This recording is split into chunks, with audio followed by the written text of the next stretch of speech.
నమస్తే welcome to Andhraprabha నేను తేజస్వి ఢిల్లీ మద్యం పాలసీ అక్రమాల కేసులో ఈడీ కస్టడీలో ఉన్న ఎమ్మెల్సీ కవితకు మరో 3 రోజుల పాటు కస్టడీ పొడిగిస్తూ కోర్టు ఆదేశించింది. కస్టడీ ముగియడంతో ఆమెను రౌజ్ అవెన్యూ కోర్టు కాంప్లెక్స్లోని special CBI court judge Kaveri Baweja ఎదుట హాజరుపరిచారు. అప్పటికే ఆమె భర్త అనిల్, కుమారులు ఆర్య, ఆదిత్య సహా కుటుంబ సభ్యులు, బీఆర్ఎస్ ఎంపీలు వద్దిరాజు రవిచంద్ర, కేఆర్ సురేష్ రెడ్డి, మాలోత్ కవిత, మాజీ మంత్రి సత్యవతి రాథోడ్, మాజీ ఎమ్మెల్యే హరిప్రియ నాయక్, భారత జాగృతి నేతలు, బీఆర్ఎస్ కార్యకర్తలు కోర్టుకు చేరుకున్నారు. తొలుత ఈడీ తరపున న్యాయవాది జోహెబ్ హుస్సేన్ వాదనలు వినిపిస్తూ వైద్యులు సూచించిన భోజనాన్నే కవితకు అందజేస్తున్నామని తెలిపారు. ప్రతి 24 గంటలకు ఒకసారి వైద్య పరీక్షలు నిర్వహిస్తున్నామని చెప్పారు. 7 రోజులుగా జరుగుతున్న విచారణలో అనేక కొత్త విషయాలు వెలుగు చూశాయని, మరికొన్ని రోజులు కవితను ప్రశ్నించాల్సిన అవసరం ఉందని తెలిపారు ఈడీ అధికారులు.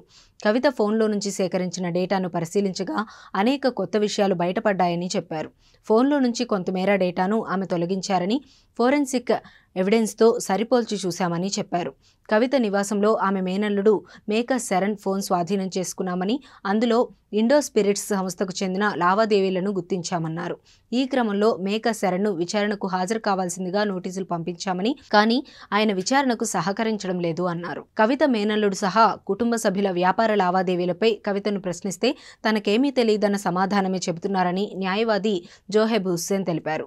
కోర్టులో వాదనలు వినిపిస్తున్న సమయానికి హైదరాబాద్లో కవిత మేనల్లుడు శరణ్ నివాసంలో జరిపిన సోదాల్లో లభించిన ఎవిడెన్స్ ఆధారంగా కవితను ప్రశ్నించాల్సి ఉంటుందన్నారు.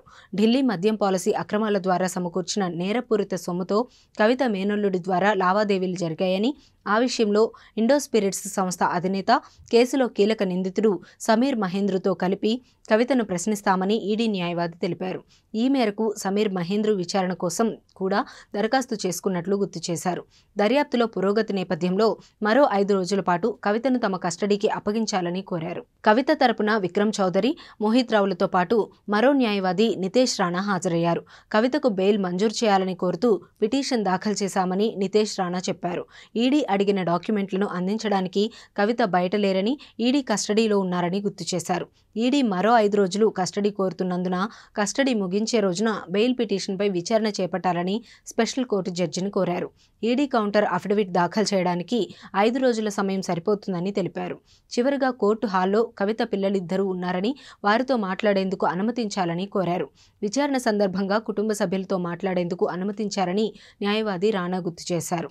కుటుంబ సభ్యులను కలిసేందుకు అనుమతించారు. అనంతరం 3 రోజుల పాటు కస్టడీని పొడిగిస్తూ గతంలో విధించిన నిబంధనలు, షరతులు కొనసాగుతాయని స్పష్టం చేశారు.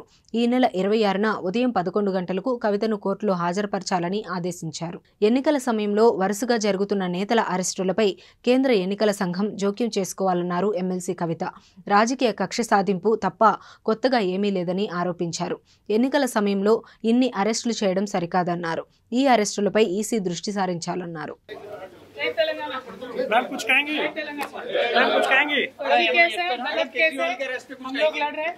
इलेक्शन के टाइम पे इतने सारे पॉलिटिकल अरेस्ट करना गलत बात है. ECI should intervene. ECI should definitely intervene and protect the democracy in this country. Election के बीचों बीच इतने पॉलिटिशियन का क्यों हो रहा है अरेस्ट? जनता को भी सोचनी चाहिए ना. मैम, मुख्यमंत्री अरविंद केजरीवाल जी